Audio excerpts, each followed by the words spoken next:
At Arsenal, these are giddy days indeed. This great establishment club has on today its broadest smile, its sharpest suit, its dancing shoes, recapturing a mood in these parts not felt for quite a while. Halo semuanya, jumpa lagi di channel Gunners Files. Kali ini kami akan mengabarkan berita terbaru seputar Arsenal. Tonton sampai selesai ya.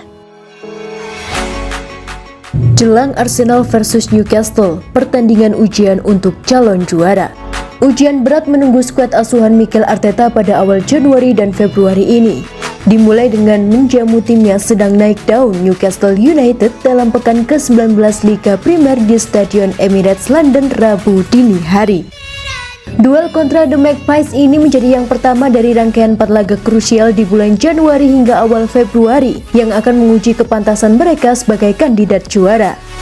Andai bisa menyapu bersih ujian ini, para pendukung Arsenal sudah mulai bisa bersorak lebih dini. The Magpies tampil mengejutkan dengan konsisten bercokol di 4 besar musim ini. Pasukan asuhan Eddie Howe memang tampil mengesankan dan mendebarkan. Newcastle saat ini adalah tim dengan performa terbaik di Liga Primer dengan meraup 6 kemenangan dari 7 laga sebelumnya, termasuk mengalahkan Tottenham dan Chelsea sebelum Piala Dunia. Setelah jeda Piala Dunia, tim Eddie Howe mengalahkan Leicester City dan terakhir bermain imbang 0-0 dengan Leeds. Andai bisa mengalahkan Leeds, Newcastle bakal menyamai poin City dan hanya terpaut 7 poin dari The Gunners. Setelah menjamu Newcastle, Arsenal akan bertandang dulu ke markas Oxford United pada laga Piala FA mendatang. Ini jadi kesempatan pelatih Mikel Arteta untuk merotasi skuad. Dilanjut mengunjungi markas Tottenham Hotspur dalam derby London Utara 5 hari kemudian. Mampukah Arsenal memperlebar jarak dengan Newcastle United di papan klasemen sementara Liga Inggris? Kita nantikan keseruan laganya dini hari nanti live pukul 2.45 waktu Indonesia Barat. Arsenal kokoh di puncak Liga Inggris, ini pesan Fabregas. Arsenal melanjutkan laju impresifnya di Premier League dan kokoh memimpin Liga Inggris. Ex-gelandang The Gunners Francis Fabregas mengirim pesan. Arsenal baru 2 kali gagal meraup poin penuh dari 16 pertandingan. Tim asal London Utara itu menguatkan pandangan bahwa mereka mampu juara sejak musim 2003-2004. Mantan gelandang Arsenal Cesc Fabregas memuji kesabaran manajemen untuk memberikan kepercayaan terhadap Mikel Arteta. Di saat yang sama, ia juga mengingatkan bahwa belum ada yang dimenangi di tahap ini. Kalau kita mendengarkan beberapa orang di masa ketika Arsenal finish peringkat 8 dan sedang tidak oke, maka Mikel mungkin sudah enggak di sana, ujarnya kepada The Times dan dikutip Metro. Tapi mereka memberinya waktu yang dibutuhkan untuk mengembangkan permainannya sendiri. Para pemain pilihannya datang, dia membuat karyanya sendiri. Mikel dulu rekan setim saya dan dia banyak membantu ketika saya masih sangat muda. Dia tahu dengan baik permainan ini. Mereka belum memenangi apapun sih, tapi mereka jelas bergerak menuju area yang tepat, imbuhnya.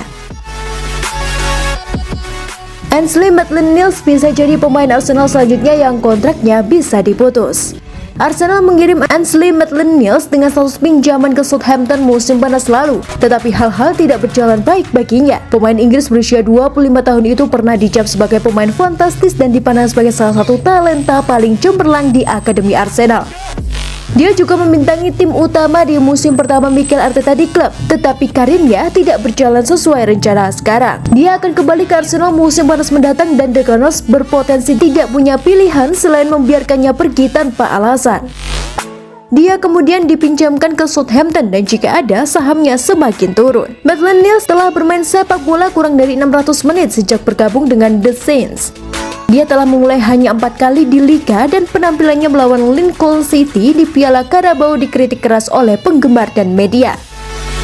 Dengan hanya 1 tahun tersisa di kontraknya musim panas mendatang, Arsenal akan menjualnya daripada meminjamkannya lagi. Namun tidak ada pembeli terakhir kali yang membuatnya sangat tidak mungkin akan ada pembeli kali ini.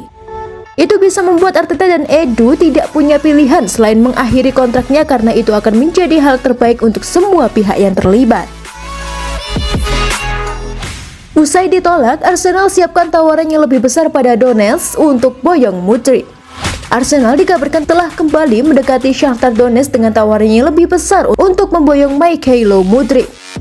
Arsenal tampaknya sangat serius mengincar Mykhailo Mudryk. Mereka pun disebut sudah melepas penawaran resmi pada Shakhtar Donetsk.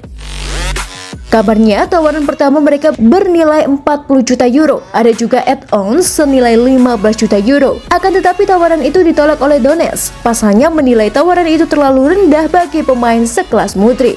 Arsenal pun akhirnya melepas penawaran kedua pada Shakhtar Donetsk. Jumlahnya tentu saja lebih besar dari penawaran pertama. Mereka disebut melepas tawaran sebesar 40 juta euro, ada juga tambahan sebesar 25 juta euro.